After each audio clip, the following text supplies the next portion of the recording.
Hello, everyone. Welcome to the review crew here on Sea of Tranquility. I'm your host, Jamie Laszlo. And who do we have in the house today?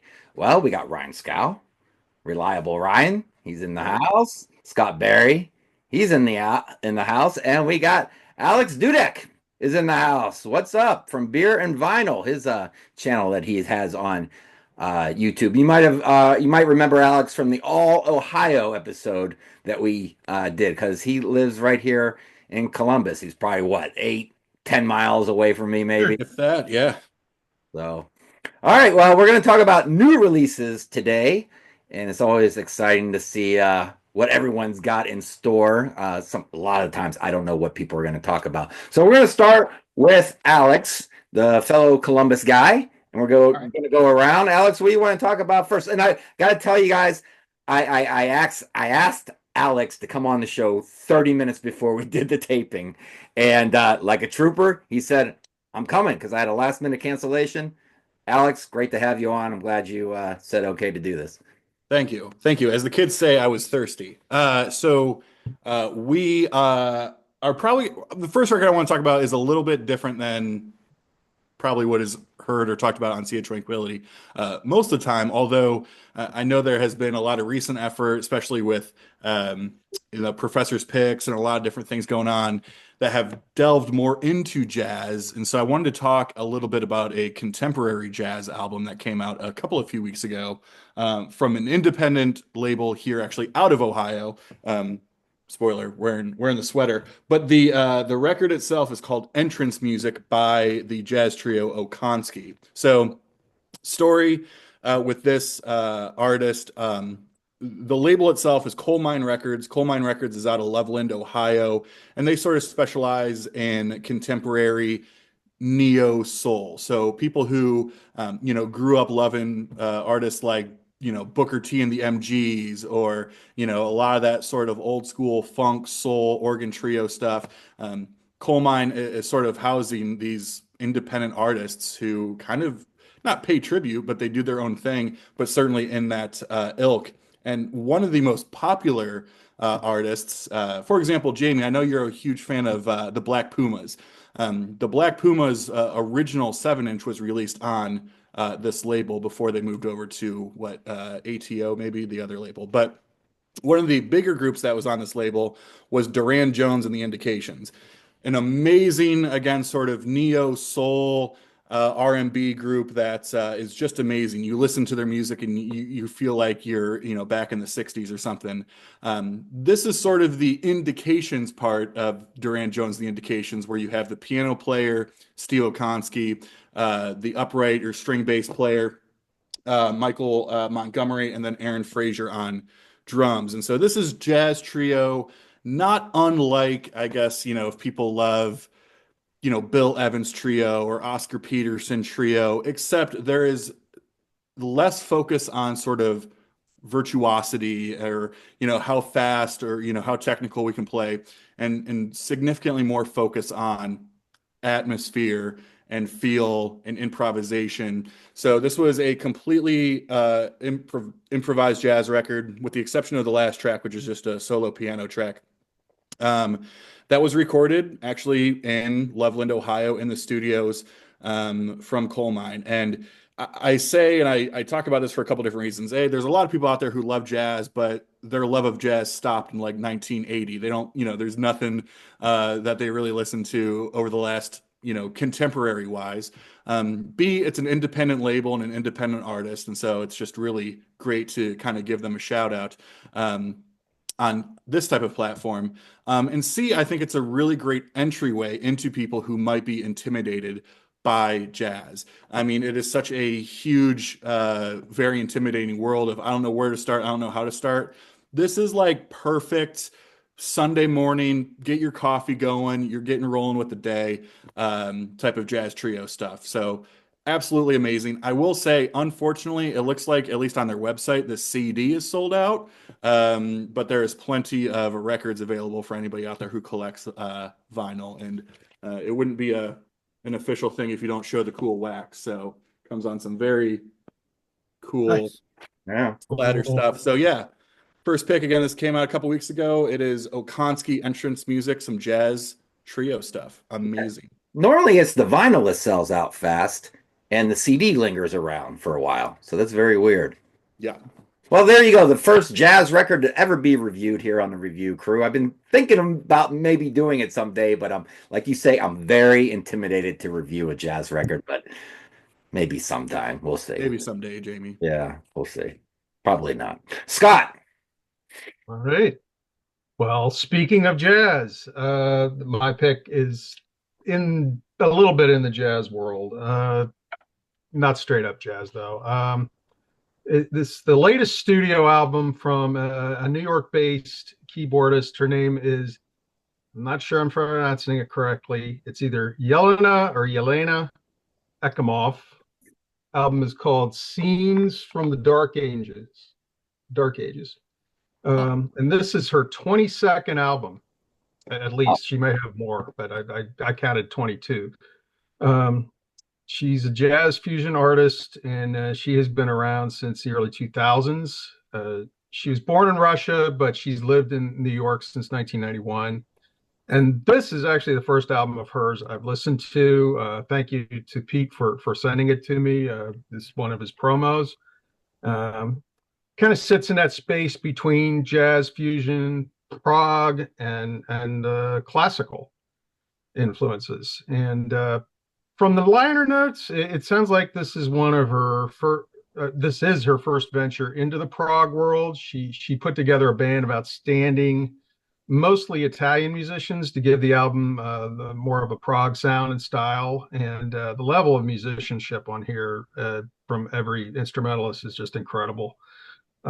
Thematically, as the title suggests, the songs are meant to invoke images of medieval times.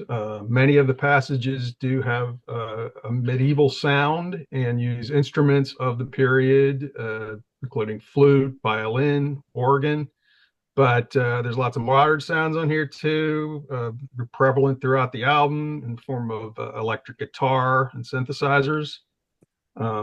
The song titles go a long way toward invoking that medieval feel. You got Pilgrim. It's 2 discs, and the first one's Pilgrims, Village Tavern, From Peasant's Life, Spellbound Fortress. That one, I'm just loving that one. I keep playing that one over and over again. It's one of the more epic length, more proggy sounding tunes. You got Monks and Scriptorium, Cathedral, Legends of the Castle, another great lengthy proggy song. Adventures of a Night, Battle, Chivalry, Tournament, Masquerade, Alchemist, Quest, and ends with From the Life of the Lords. And then there's a total of 15 songs across 2 CDs and clocks in around 105 minutes total. But it doesn't feel that long. I never found myself going enough already. You know, I mean, sometimes a album like this could go a little long, you know, and you might start to get a little bored, but I wasn't bored at all. Songs are well sequenced and they flow nicely from one to the next. I think the mixing and the production is pretty good on here. You really get to hear every instrument as clearly as possible. And like many great prog bands, there's this blending of old sounds, some very old, and new sounds and styles of music. And Riccardo Bertuzzi, he is the guitar player. His playing really stands out. But even without him, this would still be very good music. I just think his playing kind of elevates the album to the next level. Keeps it interesting. And I would say his tone is kind of reminiscent of Neil Schon from Journey. And I can hear a little Jeff Beck and Al Di Meola influences in his playing style. I'd like to check out more of his stuff. He's been around a while. He's a big session player. George Lamy and Eric Porter, and most of the guys in the prog seat too, I would say. And if you're a viewer of the prog seat or for Fusion Fridays, I think this would be up your alleys. I think there's a lot here that you all could enjoy here. It's just a great level of playing on here. And I'm liking it a little more with each listen. There's a lot to take in. So, like I said, it just doesn't get too boring or repetitious. It's great headphone music, where you can just put on the headphones and get lost in it for a while. I'd give it 4 stars today, but I might give it more later. I don't know. I'm on I think my fifth listen right now. So it keeps going up. Yeah, I would say, yeah. Sorry. Well, because you hear a little more each time, right? Right. You just notice more things every time you hear it. Okay, 4.5. All right. Ryan, what you got? Well, it's not what I want to review, but since Alex is wearing a coal mine record shirt, I went and grabbed it off the shelf real quick. Actually, one of my favorite recent albums is on Coal Mine. It's a band called, I'm just totally going off the fucking wheels here. The Delvon Lamar Organ Trio. Yeah, this, if you like Booker T or like old Herbie Hancock, this will blow a hole in your ass like the size of fucking Mars. So good. This is so fucking good. So As soon as good. I saw it, I'm like, ah, man, I just had to grab it off the shelf. When did Yeah. that come out? This is 2022. Like, I'm not even going to review it. I'm just, Yeah. when I saw the shirt and he starts talking about like, like that Booker T sound, this Yeah. album just like was like a fucking light in my head because I played it. So it's instrumental. It's, if you like that old classic organ sound, Right. oh God, these guys are so fucking good. Anyways, I just figured I'd grab that. Awesome. I love that, Ryan. Thank you. It is Sounds really, cool. it's good stuff. First band I'm going to review, I don't have a lot of information on. All three bands or stuff I'm talking about it has a similar theme, which you'll see in a second. So I don't have a lot of information on this band. They're brand new. This is their first release. It only came out in January. There's not a lot of information. It's only on CD and tape. There's not a lot of information on the CD. There's no lyrics printed. So I could tell you a couple things. They're from Brazil. The name of the band is Necrotech. Sideways. And the name of the EP, it's an EP. It's a 5-song EP. It's called Necro Technology. I'm real bad with this back and forth. So, anyways, what does this sound like? This is a really kind of like a lost 90s sound. So if you think of, I guess the most prominent band I compare it to was like Old Godflesh on Earache Records back in the day. If you're familiar with the band Napalm Death, some of those guys had a side project called Meat Hook Seed. The old New York band Swans. So it's kind of like a mix between like old late 80s, early 90s industrial and like metal from that era, which is kind of a cool sound. It was never huge and it's I haven't heard any bands like this in a long time. So not terribly original, but just to hear like a new band in this style doing really well, like a lot of conviction, a lot of intensity. So it has that sound. It's got like that very rhythmic pounding, like almost like if you're familiar with I'm Street Cleaner by Godflesh. It has that really like heavy mechanical, like industrial sound. That's kind of what these guys go for. It's on Sentient Rune Records from out of Portland, Oregon. Uh, unfortunately, no lyrics. Although you can tell by the themes, it's all about like industrial decay and like just musically has that feel to it. Unfortunately, the vocals are not super intelligible. They fit perfectly with the music, but I would love to have some lyrics to kind of read along with this. But yeah, it's got this very stark black and white imagery all over the CD, which is really cool. It is. It's a really nicely printed CD, but yeah, lyrics would have been nice. And I'll say too, an EP is probably perfect because as much as I like this, there's not a tremendous amount of diversity. So it's 4 songs and an intro. Perfect for this. If these guys did like a 50-minute 9-song album of this, I think it would start to kind of be like, all right, guys, a little bit one-trick pony. But for a short release like this, it's perfect. Gets in, hits you with 4 good songs, gets out.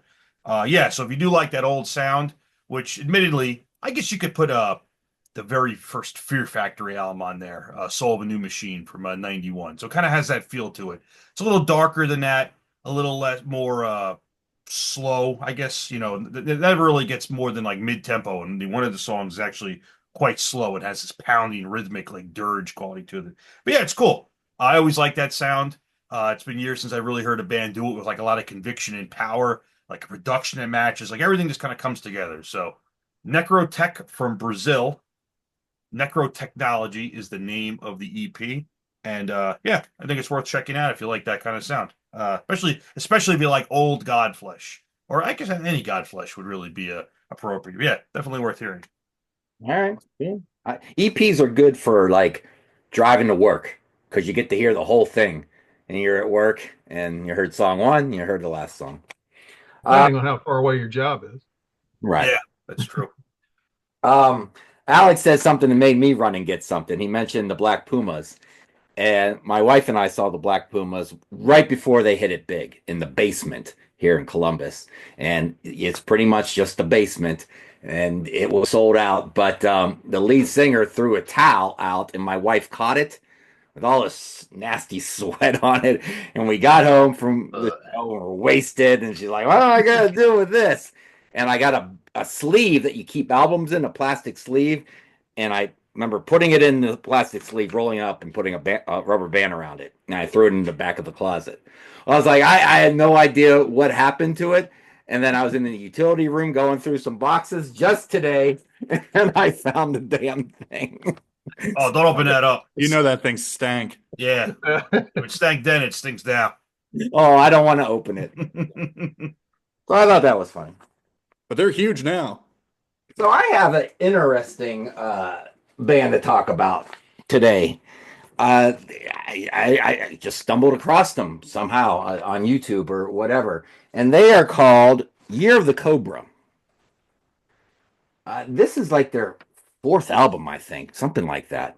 They were formed in 2015 from Seattle, Washington. Their musical style is psychedelic doom, alt rock, and kind of groove metal because they have no guitarist. It's just bass and drums, kind of like Royal Blood or kind of like Bell Witch, but they're doing something they're closer to Royal Blood than Bell Witch. Album is self-titled Year of the Cobra, released February 28th, 2025. So, as I do, I hit the little play on YouTube to see if I'm going to like it or not. And the first track comes on called Full Sails, and it's got big, distorted, heavy bass. Like, you listen to it and you go, is that a guitar? Is there guitars there? You kind of don't miss the guitars on this because the bass is doing just so much, and it's so fuzzy. And her vocals come in and they're very haunting and kind of pretty. So it's a nice mix of the heaviness, bass, and the drumming, pounding, and then this light little vocal line that comes over and vocal melodies.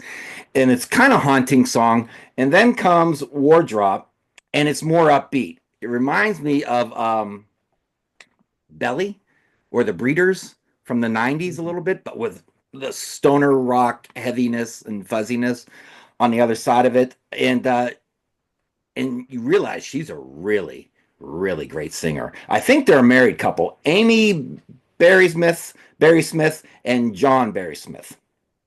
So track 3, very upbeat song, Daemonium. I'm going to say it like that. I think it has something to do with demons or some shit. Very upbeat and new wave-ish. So, and then you still get that distorted bass. So I love when two styles come together, like light and dark, and when they mix well, for me, magic happens. Alone, man, I love this song. Her vocal melody is fucking beautiful on this song. And she really starts to sound like Dolores from the Cranberries. You almost hear an Irish accent. She's not Irish, but you start to hear like almost an Irish accent. She kind of knows what she's doing when she's doing that. And I think in 1996, the bass isn't as distorted in the song. In 1996, I think this could have been played on the radio. No problem. No, it could have been a big hit. And 7 years, this is the point where I realize, I'm looking at this album cover. I'm looking at her shaved head, and I'm expecting like punk energy, and I'm expecting roughness and more attitude. This is going to be an attitude-based kind of song, album, But what it is, it's a song base. This album is solely resting on the songwriting, which I was not expecting. And the melody may not be coming from the bass and drums. It's coming all from her voice. So the songwriting is wrapped around what she's doing pretty much with her voice and how she carries it and the words that she sings. It's got beautiful, I'm not going to call them hooks, but they're repeated melodies that stay in your head. So, and then the sleep, if you go, well, Well, you say it, doom, psychedelic doom, and this is the song that brings out the doom. So if you want doom in your doom, this is the doom that you want on this album. And Prayer is just the last song, and that you'd swear was the Cranberries if you didn't know any better. And then Amy plays that's her name, right? Amy plays this keyboard at the end. It just brings in like this symphonic element and just raises the song. So there is beauty and there's darkness all wrapped up in this album. The thing is, if I took away the bass and the drums and I just played her voice for you like a cappella, and I said, and I just lowered down everything like the music, and you just heard her voice, you go, well, this is like a probably like from a alt 90s band or a new band trying to beat alt 90s, and you kind of be right, but then when you bring in the bass and the drums, it becomes something kind of completely different. So if you go to the report card, production's B plus. You're not going to walk away and go, "Holy shit, that production was great," but you're not going to be bothered by it. It's solid. It's there. Songwriting, I gotta give it A minus. I mean, these what they're doing with just bass, drums, and vocals for the most part, sometimes keyboards, is pretty amazing, and how accessible it can be at times. Musicianship A, because they got no guitarist and they're carrying this with just two of them like that. It's pretty amazing. Vocals A minus. My God, she can sing. Proves you can rock without a guitarist. A plus. They prove it on this album. You don't walk away going, well, be a lot better with a guitarist. You don't say that at all. This is really cool. If you like doomy stoner stuff, if you like alt 90s rock, if you like just rock and roll, you probably like this song, like this album. So there you go on that one. Something cool that I found. I'm interested to hear their earlier albums. I'm And gonna say I'm gonna every album so far we talked about, I want to check out. cool. I'm interested. Yeah. Love that. All right, Alex. Yeah, Jamie, as soon as you started talking about the setup, my first thought was Royal Blood.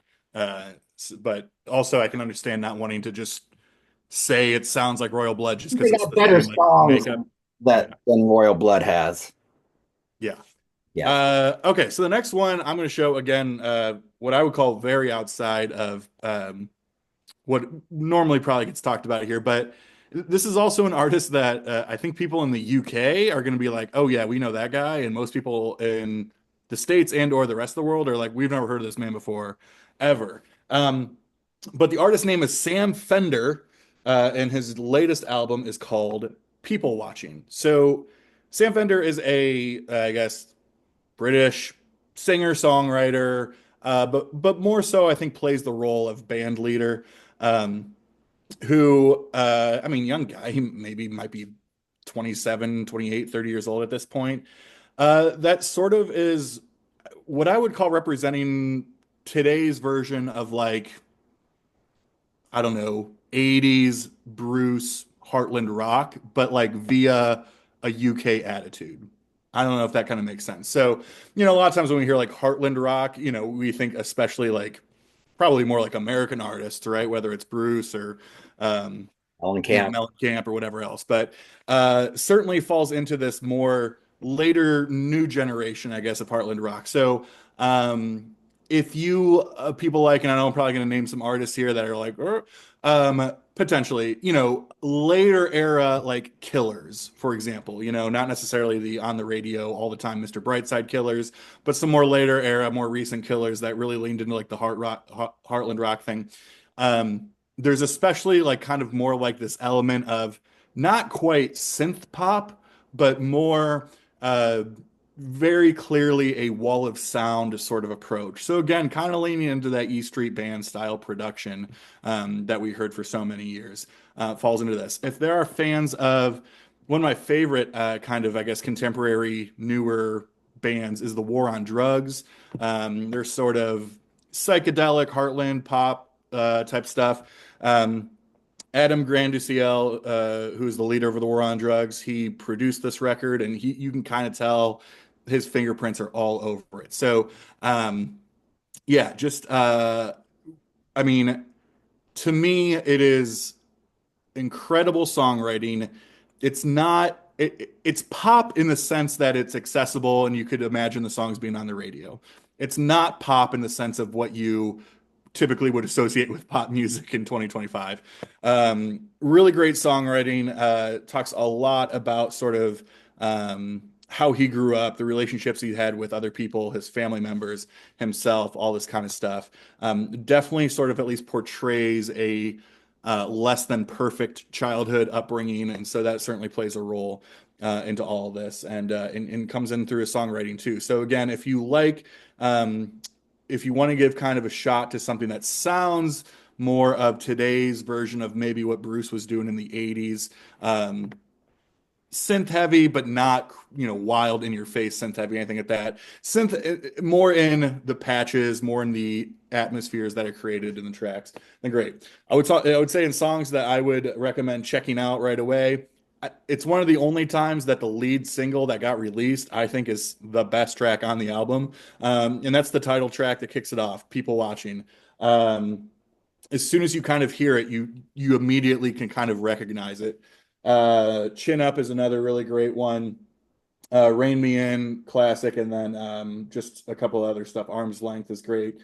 Nostalgia's Lie. I mean, just some really great stuff. So again, not necessarily in the hard rock, prog, metal, all that type of world that are typically dabbling with here, but just some really great sort of modern Heartland rock-ish singer-songwriter stuff via the UK. So yeah, Sam Fender is his name. This is his third release, by the way.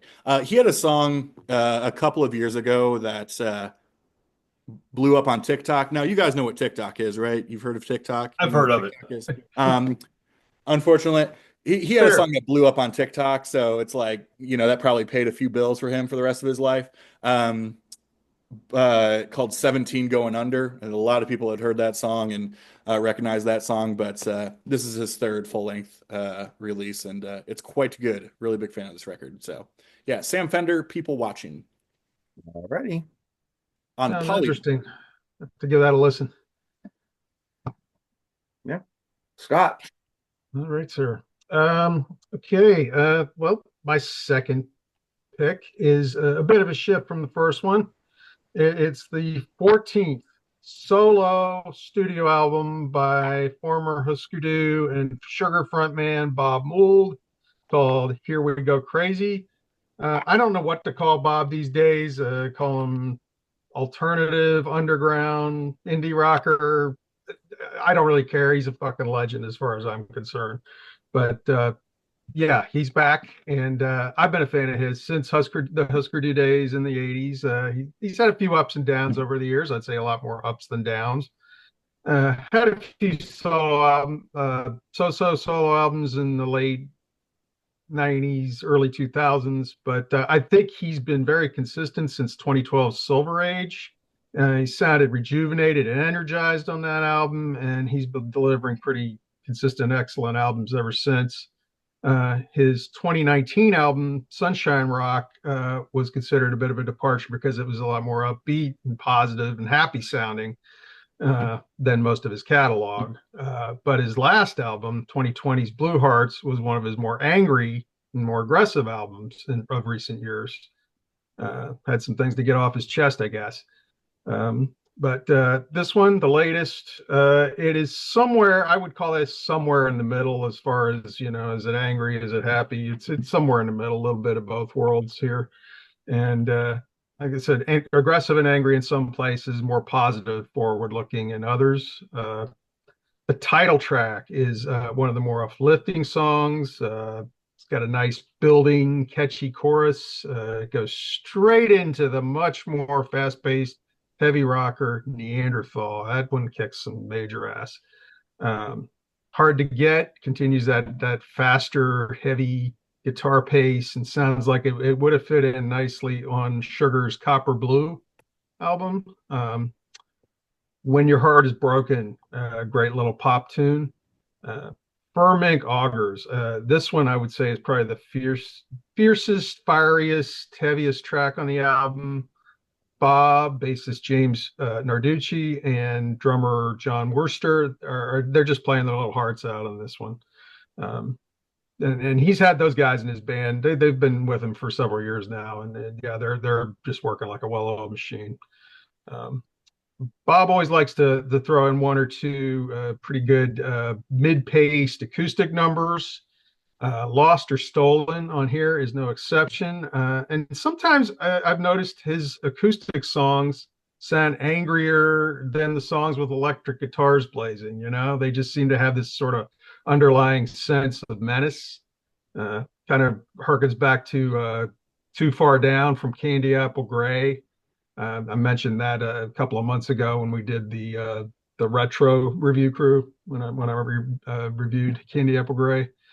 The next three tracks, all enjoyable, upbeat rockers, sharp little pieces, Need to Shine, and Thread So Thin.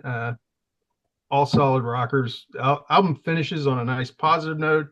It's a bit of a slow builder called Your Side. Great one to finish with. I'd say Bob and his band, they continue to make great music, and they're in excellent form here. Bob's voice, he's still got the power, the range. He's got those trademark snarls in his voice. And even when he's adding pop and melodic elements to that sort of punk bass sound, that snarl always comes through. And I'm glad it's still there. The album, it isn't very long. And the 11 songs on it are each in the 2.5 to 3 minute range. And the whole thing clocks in at 31 and a half minutes. But what's here is excellent. I'd give this one, again, today, I give it 4 stars. But yeah, it has potential to go up. I enjoy it probably just a little bit more with each listen as it becomes more familiar. Lastly, I just want to say, if you're a fan of Bob's earlier work with Husker Du or Sugar or his early solo albums, and you just kind of lost track, you haven't really checked him out in a while, do yourself a favor and check out his last 5 or 6 albums.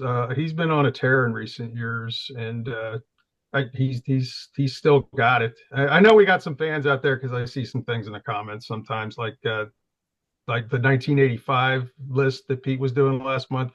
A lot of people picked Flip Your Wig by Husker Du. So I know the fans are out there. Yeah. Check them out if you haven't. Yeah.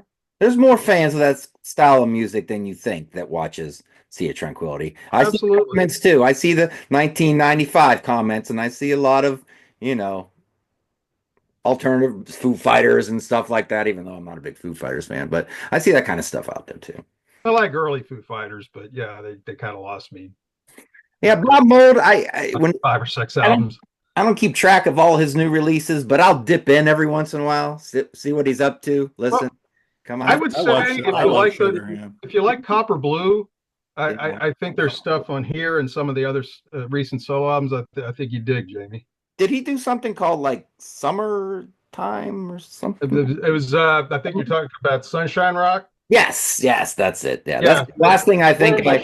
There you go. That was the last tour of his I went to see back in 2019, and okay.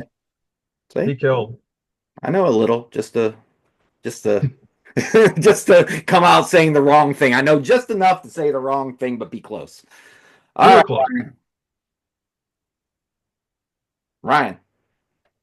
All right. I like this. We got a pretty good mix of isn't it genres here.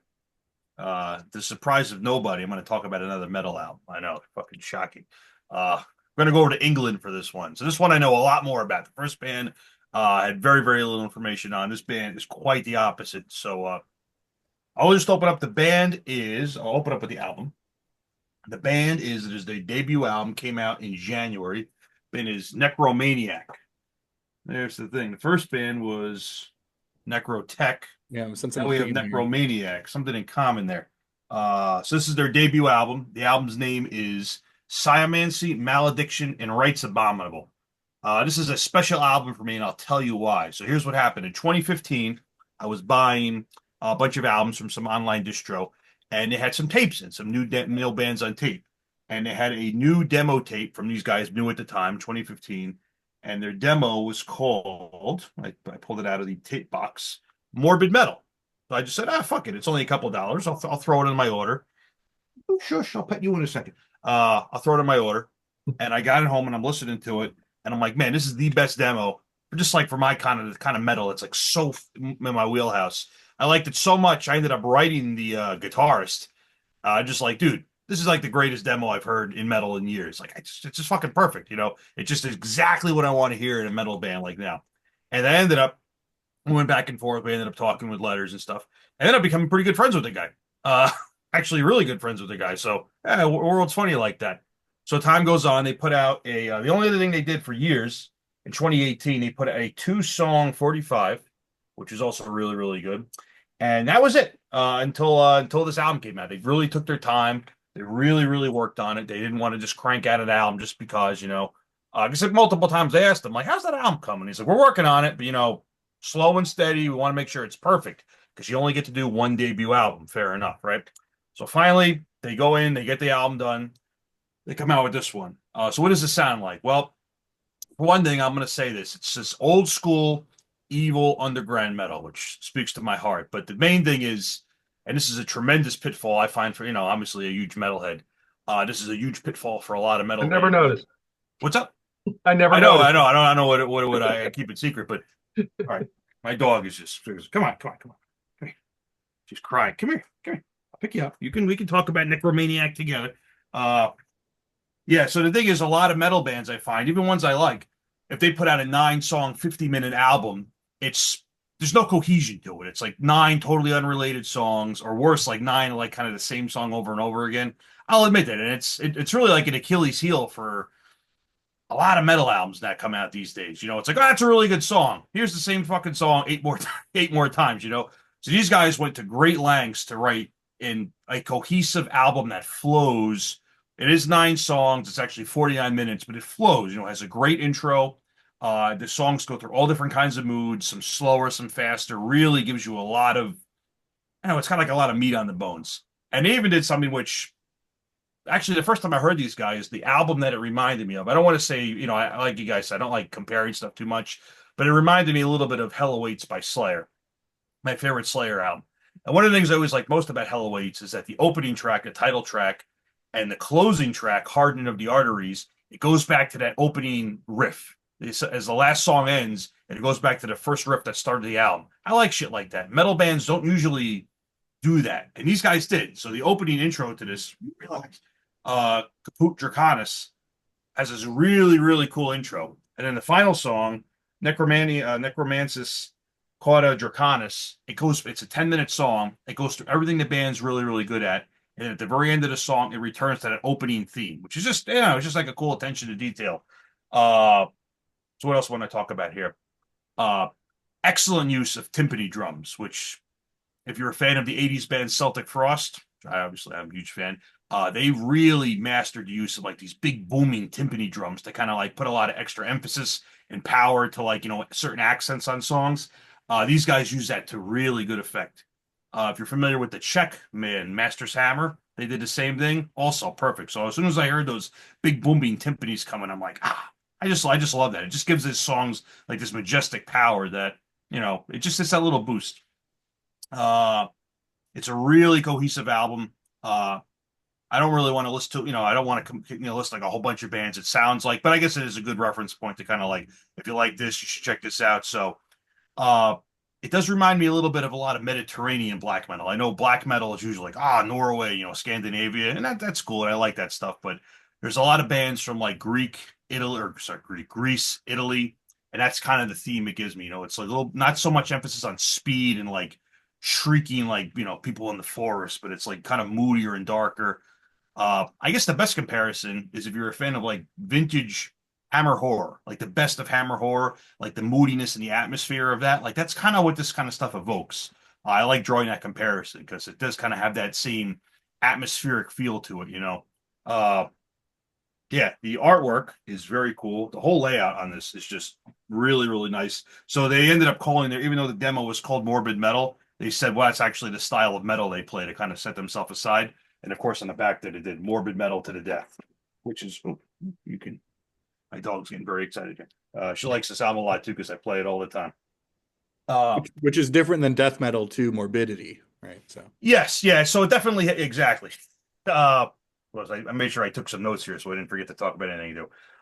So it definitely has an old sound, but I'm not going to listen to this and be like, oh man, that reminds me of bands A, B, and C, which is kind of like threading the needle a little bit. Your sound has that classic metal sound without, being an obvious rip-off or like, clone of another band, which Very again, derivative. Yeah. yeah, and that is again a big Achilles heel for a lot of metal bands. Now you hear like that's really True. cool, but you sound exactly like Judas Priest in 1984, so it immediately like kind of puts a ceiling on how cool you can be. Like well, you're not going to get better than that. So all you can aspire to be is kind of like a cover band with your own songs in a sense. But these guys avoid that completely.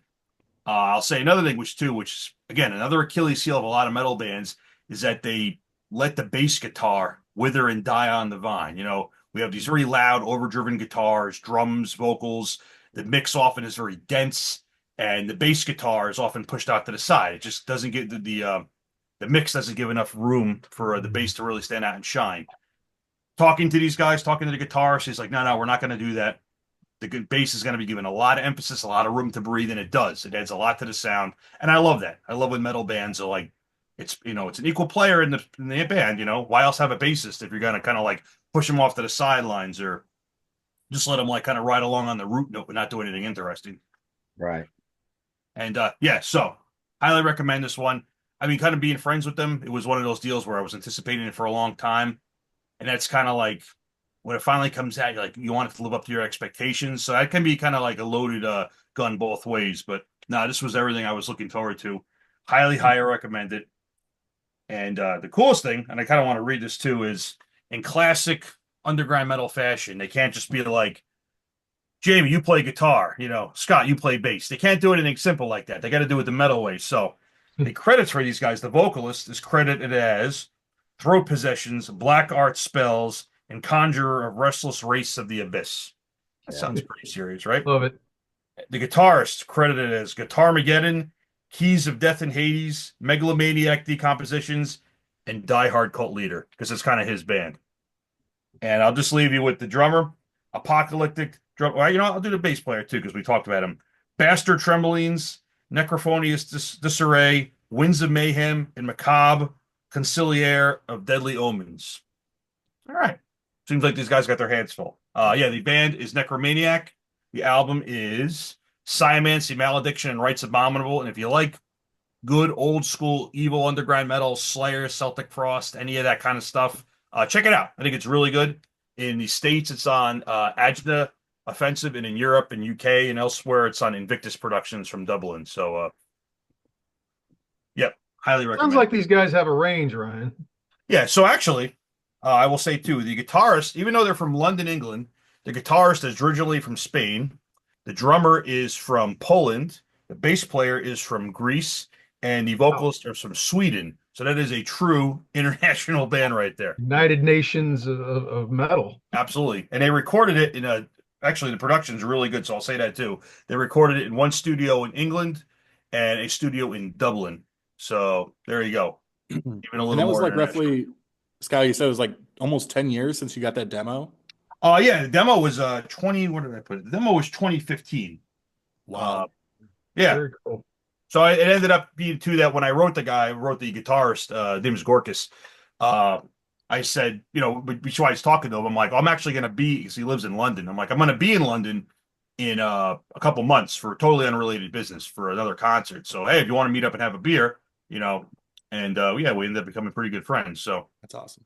World's funny and small like that. So. All right. Did you have another thing you wanted to talk about real quick for 30 Oh, yeah, because I realized that everything I talked about started with Necro.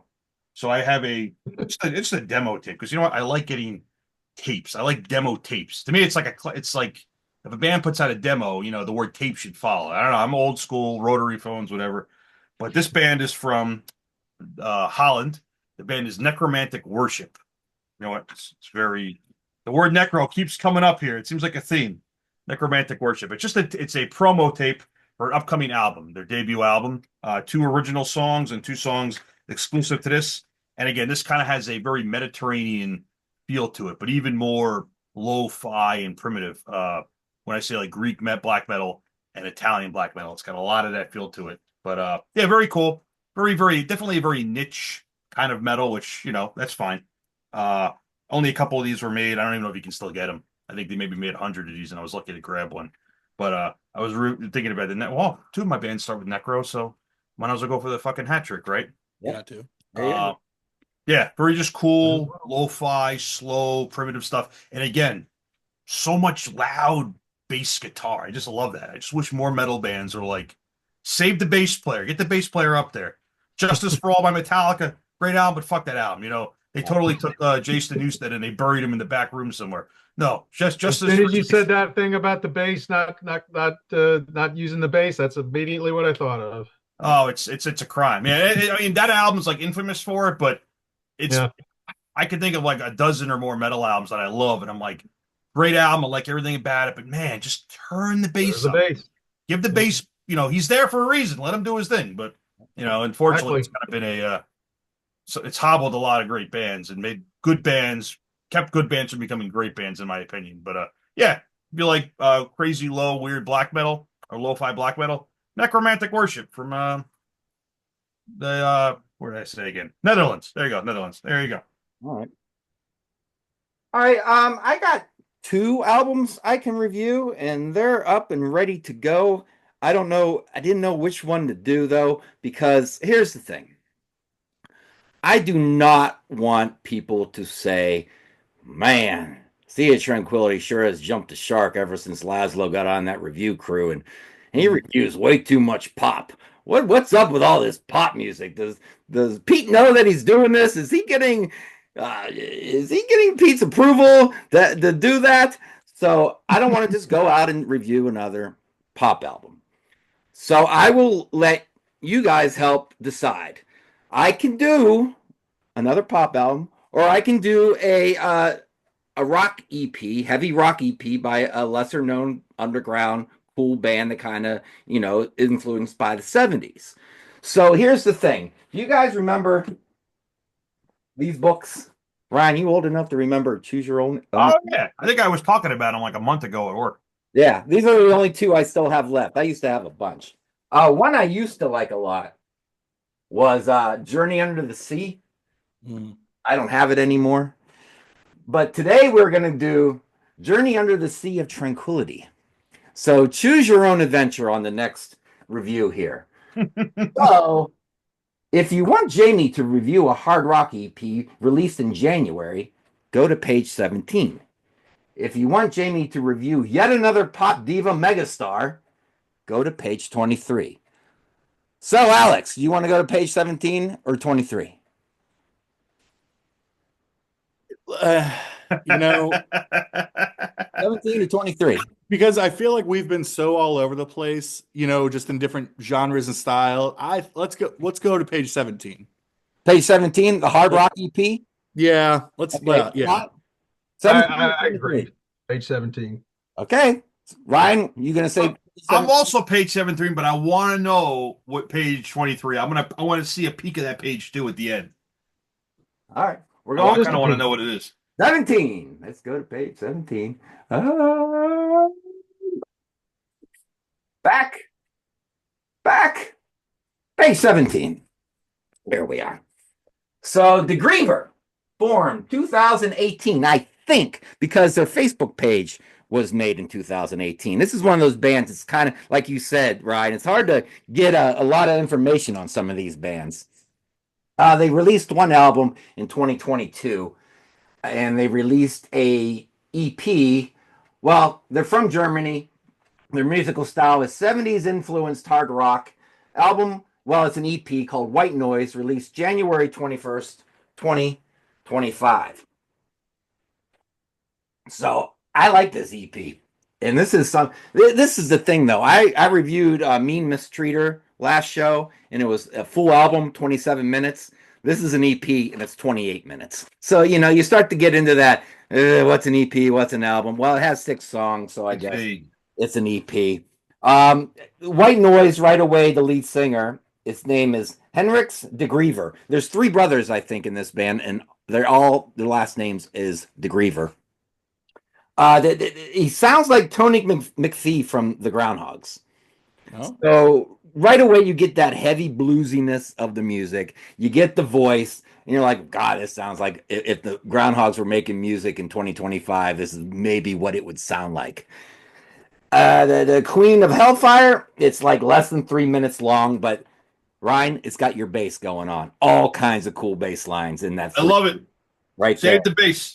But the next three songs and the last three songs on this EP is, for me, is where this album really takes off. Magazine has a slower riffs, but I'm not going to call it doomy. I'm going to call it like slow hand, kind of like in an Eric Clapton kind of way, I guess. I don't play guitar, but I get that feel of like slow hand kind of thing going on. And it has a riff that you just don't get tired of hearing. And then it brings in lead guitar. And this is what Ryan was saying again about the Slayer. What these guys do, what their bread and butter is on these last three songs, at least. The first album is pretty good, but these three songs, man, is where it's at with this band. They give you the riff, they sing the song, they do a solo, they bring the song down, and then they bring back that opening riff that opened the song again, and you're like, yeah, that's what you need. So that song is really cool. Tree of Love, bringing back the Black Pumas. My wife was walking by a couple Saturdays ago doing laundry, and this song was on. And she thought that song was the Black Pumas. Do they sound like the Black Pumas to me? No. But it sounded like to her because it has that R&B soul rock thing going on, but it's got the stoner rock infused in it as well. So there's all kinds of things going on. The guitar tone is kind of like Robin Trower at times. Got that lower, cool guitar tone going on. So that's really good. And it's got that grooviness too that just makes you want to put your toes in the sand with the drink in the hand type of, like Van Halen kind of, when Van Halen does those cool bluesy songs, Then comes the highlight. One of the highlight songs for me of 2025 so far is Restless Soul. A few Saturdays ago, that same Saturday when I was listening to this and the wife was doing laundry, this song brought me to another place, man. It starts with that groovy, drinking the hand, toes in the sand kind of thing, and then it just shifts gears and kicks in, and the guitars come in, and it's just an assault of guitars and fuzziness and leadness. It's like, bands don't play like this very much in 2025 and of late. They're like, fuck it, man. Let's just fucking play. And they give you this great guitar solo that just takes you away. And then the song comes down to a halt almost. And what do? They go back into that opening riff to bring it home. It's 9 minutes long, and it's just fan-fucking-tastic. If you go on YouTube, listen to Restless Soul. I put it on my Let's Get Physical page. I put a picture of the EP here, and I put a link to that song because right when it took me to another place, I was like, fuck it. I want other people to visit that place. So I put it on Facebook. So let's go to the report card. I really thought you guys were going to pick the Pop Diva. I would want to know what it is. I would have bet my soul. Report card, production, A-. I really like the production. Songwriting, B+. Solid B+. Musicianship, A. Ooh, the guitars are great. Vocals, he's doing that Groundhogs kind of thing. He's not the best vocalist, but he's getting the job done. How much does it make me wish I played guitar? A. Because you know what? When I'm doing some of these songs, I'm sitting here doing stink face. Oh, that's a good sign. I'm just sitting here going like that. It's fucking awesome. So, yeah, check that out. It's 28 minutes long. So it's kind of an album, kind of an EP. Case of the singles, Satanized by Ghost is out there. Sounds like Ghost. Here's the thing with Ghost. I like Ghost. But I'm starting to recognize my pattern here. I get excited for a Ghost album. I listen to the Ghost album for like 4 months, and then I don't revisit the Ghost album. That's what's kind of like they expire like cartons of milk. Burning Cross by Witchcraft. Ooh, that last Witchcraft that was just acoustic and bullshit. This is bringing the evil. That's bringing the evil. They're back with a vengeance. I'm excited about that. Cadaver just want to be a sound. They're changing. All right, Cadaver is changing. They're not the stoner rock band they used to be. This is like almost like power pop in a way. It still has that underlining heavy rockness to it, but it's kind of like power pop. I know Karen hates it, but I kind of dig it. I like it. I like where they're going. Do you guys want to see what I was going to review? Yeah. Oh yeah. Yeah. I'll touch on it real quick. Lady Gaga Right on. came out with a new album a week ago, and it's called Mayhem. Here's the thing: her musical style, more pop, Laszlo. Yeah, more pop. The thing is with this album, the two singles that they released are cool. Abracadabra is one of them. It's not the Steve Miller song, but they're a little clubby. They got a nice hook and they got nice moments, but they also have those obnoxious club moments for a few seconds here and there. But there are 4 songs in the middle of this album that are just fucking bangers because, yeah, you could dance to them in the club, but they're well-written songs. They're remembering to write the song to go with the beats, and she can sing her fucking ass off. So I love a well-constructed pop song, and this album has about 7 of those on it. So I enjoy it. And the first 2 songs that are a little clubby are the first 2 songs in the album. So once you're over that little hump, smooth sailing to the end. And I give it production an A, songwriting a B+. The songwriting a B+ because the clubby songs are like C+, B-, but there are some A's on there. So averaging it out. Musicianship, I don't know. It's a pop album, C+. Vocals A, because she can sing. Chances I will ever convert anyone into a Lady Gaga fan, D-. D fucking minus on that one. I'll throw him under the bus. I'll tell you that Nick is a huge fan. Oh, is he? Oh yeah, I'll throw him right under the bus. He's not here to hear it, but I'll tell him I said that too. But yeah, he loves her. Well, we touched on it. I like to get his take on that new album. I will make sure definitely ask him. So don't forget to visit my page, Let's Get Physical, where I post things like DeGriever and try to pass the knowledge along of all these little bands, and other people post their stuff too. So that's it, boys. Another episode in the books. So don't forget to check us out on www.seaoftranquility.org. We're on Facebook, we're on YouTube, all together, all the damn time, and hit the notification bell and hit the like button. Look at these smiling faces. How can you not like these guys, right?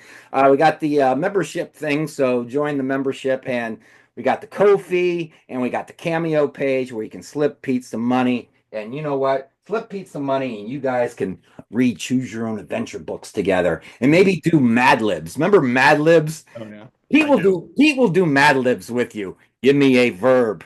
Fuck. Give me a noun. Pussy. Yeah, that's how we did it. Great in 8th grade. So until the next review crew, when we have a different crew and new reviews, we might do a theme. I got an idea. Jamie? I think I got an idea brewing for the next one. Jamie, real quick, can I say something? Yes, go ahead. I just wanted to tell everybody, I thought you were interested, my stereo's on fire. Sorry, if you are interested in the Yelena Eckemoff, it's available on March 28th. It is not available yet. Copy. Okay. I did not mention that earlier. All right, cool. My stereo caught on fire yesterday and almost burned down my house. The way you were pointing towards it, I was like, "Oh no, on fire again." Good thing you caught it. Yeah, thank God. Yeah, okay. Thank God I caught it. Got to pull it there. Right. So for Alex, Ryan, and Scott, I'm Jamie, and we are out.